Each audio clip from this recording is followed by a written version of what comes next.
시청자 여러분, 안녕하십니까? 4월 27일 미국 주요 뉴스를 전해드리겠습니다. 트럼프 대통령과 멜라니아 여사가 오늘부터 오는 30일까지 나흘간 영국 찰스 3세 국왕과 카밀라 왕비 부부를 워싱턴 DC로 맞이하는 국빈 방문 일정에 들어갔습니다. 이번 방문은 트럼프 대통령 두 번째 임기 들어 처음으로 진행되는 공식 국빈 방문이며 미국 독립 250주년을 기념하는 자리이기도 합니다. 찰스 3세 국왕이 즉위 이후 미국을 국빈 자격으로 방문하는 것은 이번이 처음이고, 영국 왕실의 미국 국빈 방문은 1957년과 1976년, 1991년, 그리고 2007년 엘리자베스 2세 여왕 방문 이후 4차례뿐이었습니다. 오늘 오후 양국 정상 부부는 백악관 사우스 포르티코에서 첫 만남을 가진 뒤 그린룸으로 이동해 비공개 차담회를 진행할 예정입니다.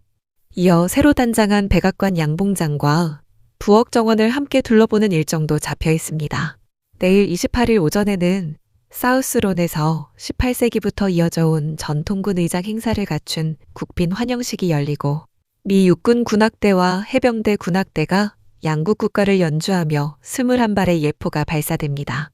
특히 이번 환영식은 미 육해공군과 해병대, 우주군, 해안경비대 등 약 500여 명의 장병이 참석해 사상 처음으로 육군 전체가 함께하는 국빈 환영식으로 기록될 전망입니다. 같은 날 오벌 오피스에서는 트럼프 대통령과 찰스 3세 국왕이 양자회담을 갖고, 멜라니아 여사와 카밀라 왕비는 백악관 테니스 파빌리온에서 미국 학생들과 함께 가상현실 헤드셋과 AI 안경을 활용한 문화교류 프로그램에 참여합니다. 찰스 3세 국왕은 이번 방미 기간 중 미 의회 상하원 합동회의에서 연설할 예정이며, 영국 군주의 합동회의 연설은 1991년 엘리자베스 2세 여왕 이후 35년 만에 두 번째입니다. 화요일 저녁에는 백악관 이스트룸에서 국빈 만찬이 진행되고, 멜라니아 여사 측은 만찬 세부 사항을 행사 직전 별도 발표할 계획입니다. 워싱턴 일정 이후 국왕 부부는 뉴욕으로 이동해 9/11 테러 25주기를 앞두고 희생자 유가족과 첫 대응 요원들을 만나며, 카밀라 왕비는 곰돌이 푸출간 100주년 기념 문학 행사에 참석합니다.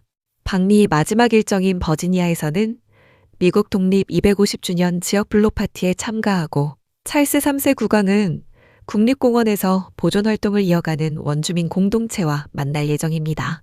트럼프 대통령은 폭스뉴스 선데이 인터뷰에서 찰스 3세 국왕에 대해 오랜 친구이자 누구보다 자국을 잘 대표하는 인물이라고 말하며 이번 방문을 직접 언급했고, 버킹엄궁은 지난 주말 워싱턴 백악관 출입기자단 만찬장에서 발생한 총격 사건에도 불구하고 양국 정부 협의 끝에 일정을 예정대로 진행한다고 확인했습니다. 다음 뉴스입니다. 지난 25일 토요일 저녁 워싱턴 힐튼 호텔에서 열린 백악관 기자단 연례 만찬장에서 무장한 괴한이 시크릿 서비스 검문소를 돌파하려다 총격을 벌이는 사건이 발생했습니다. 대통령과 영부인, 부통령, 그리고 주요 내각 인사들이 행사장에 함께 자리하고 있던 상황이었습니다. 저녁 8시 35분쯤 무도회장 안으로 5발에서 8발의 총성이 울려 퍼지면서 만찬에 참석한 수백 명의 인사들이 일제히 테이블 아래로 몸을 숨기는 등 큰 혼란이 빚어졌습니다. 용의자는 호텔 로비에 마련된 시크릿 서비스 검문소로 돌진했고, 요원들은 즉각 응사한 뒤 그를 제압해 수갑을 채웠습니다. 이 과정에서 시크릿 서비스 요원 한 명이 가슴 부위에 총탄을 맞았지만 방탄조끼가 총알을 막아내 생명에는 지장이 없는 것으로 확인됐습니다. 용의자는 31살 콜 토마스 앨런으로 캘리포니아 토런스에 거주하는 교사이자 캘텍에서 기계공학을 전공한 것으로 파악됐습니다. 현장에서는 산탄총 한 정과 권총 한 정, 그리고 여러 자루의 흉기가 함께 발견됐고, 용의자는 호텔에 정식으로 투숙객으로 등록돼 있던 것으로 드러났습니다. 토드 블란치 법무부 장관 대행은 용의자가 행정부 인사들을 노리겠다는 뚜렷한 목적을 가지고 기차를 타고 워싱턴까지 이동했다고 수사 초기 결과를 설명했고, 범행 10분 전 가족에게 행정부와 기독교를 비난하는 내용의 선언문을 보냈다는 사실도 확인됐습니다. 대통령은 사건 직후 SNS에 용의자가 검거됐다는 소식을 알리며 신속하게 대응한 법 집행 인력에 사의를 표했고, 같은 날 밤 10시 30분 백악관에서 캐시 파텔 FBI 국장과 블란치 법무장관 대행과 함께 긴급 기자회견을 열었습니다.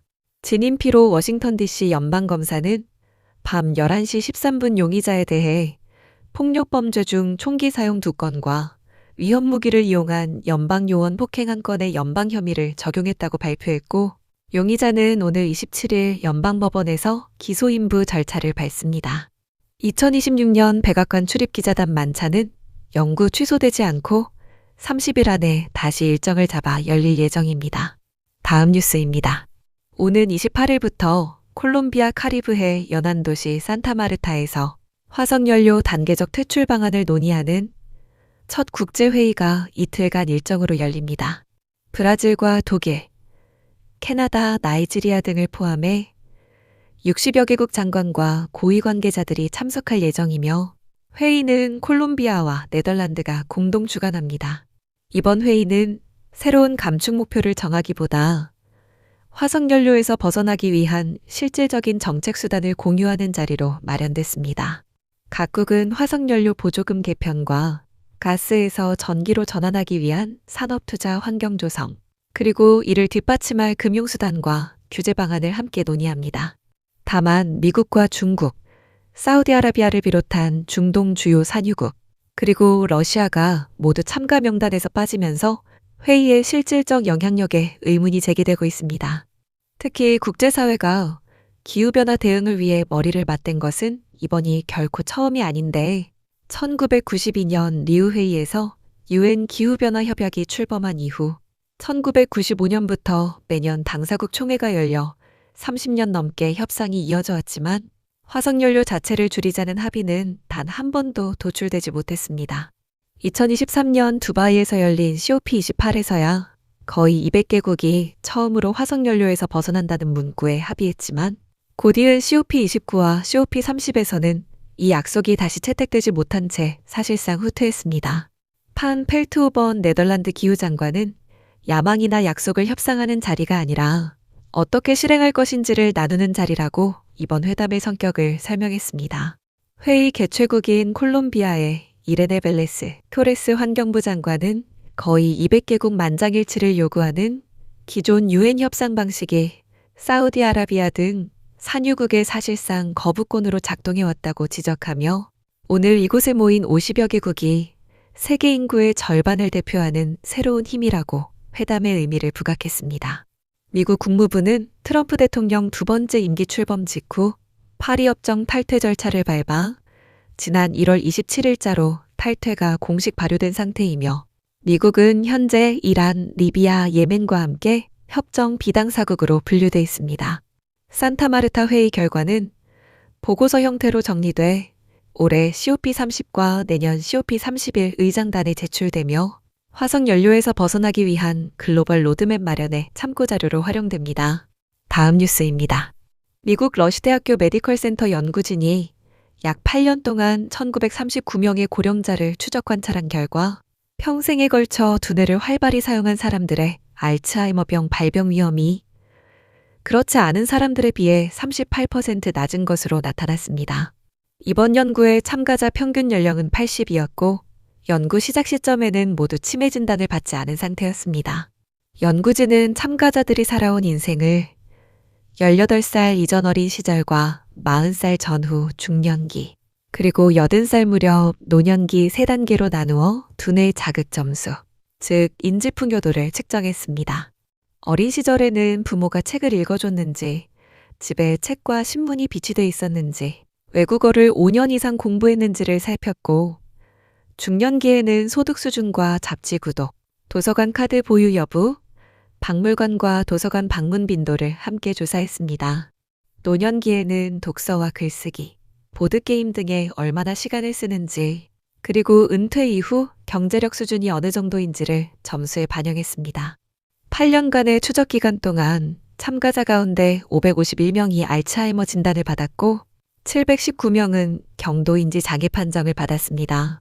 상위 10% 그룹에서는 21%만이 알츠하이머에 걸린 반면, 하위 10% 그룹에서는 34%가 알츠하이머에 걸려 두 그룹 간 격차가 뚜렷했습니다.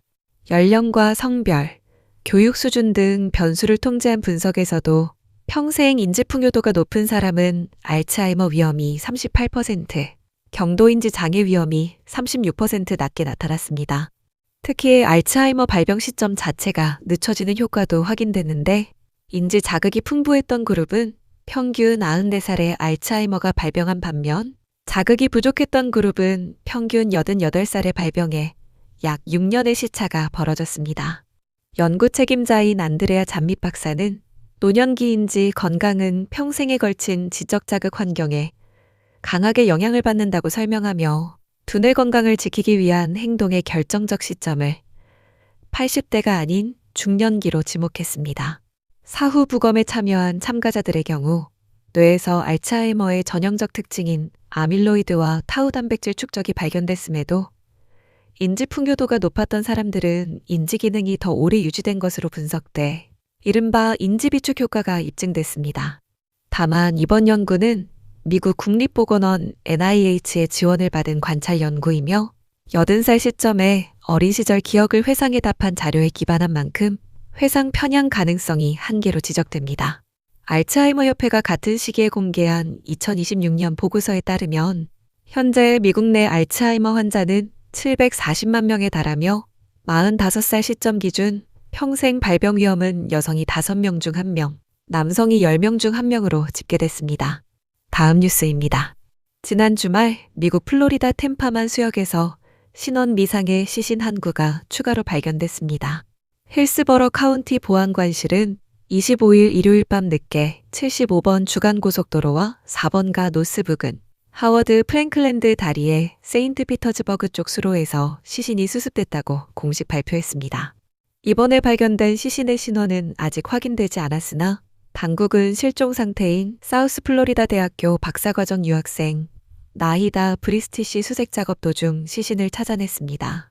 브리스티 씨는 같은 대학 박사과정에 재학 중이던 자밀 리몬 씨와 함께 지난 16일 캠퍼스에서 마지막으로 목격된 뒤 실종됐고 리몬 씨의 시신은 22일 금요일 하워드 프랭클랜드 다리 위에서 검은색 쓰레기 봉투 여러 장에 쌓인 채 부패가 상당히 진행된 상태로 발견됐습니다. 리몬 씨의 룸메이트인 히샴 아부가르비에 씨는 토요일 1급 살인 혐의 2건으로 정식 기소됐고 보석 없이 구금된 상태입니다. 검찰은 브리스티 씨 역시 같은 방식으로 유기됐을 가능성이 높다고 보고 수사를 이어가고 있습니다. 일요일 공개된 법원 문서에는 용의자가 두 사람이 실종되기 며칠 전부터 챗 GPT의 시신을 어떻게 처리해야 하는지를 묻는 질문을 반복적으로 입력한 정황이 담겼습니다.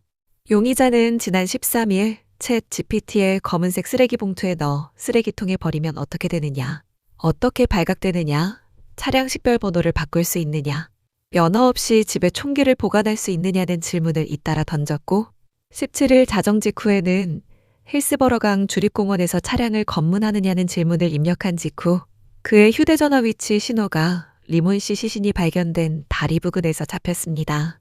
검찰은 리몬 씨와 용의자가 함께 살던 아파트 현관과 주방, 복도, 침실에서 화학시약을 이용해 다량의 혈흔을 검출했고 침실 바닥에서는 사람 형상에 가까운 2개의 뚜렷한 혈흔 패턴을 확인했습니다. 부검 결과 리몬 씨의 사망 원인은 다수의 자상과 절상에 의한 살인으로 판명됐고 용의자 본인의 양쪽 다리에서도 여러 개의 자상이 발견됐습니다.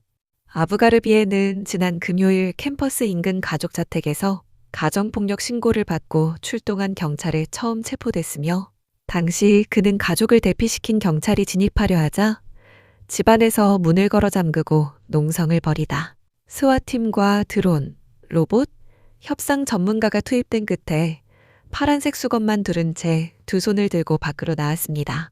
용의자는 사우스 플로리다 대학교에서 2021년 봄부터 2023년 봄까지 경영학 학사과정을 다녔고 현재는 학적이 없는 상태이며 다음 화요일 법원 출석 일정이 잡혀 있습니다.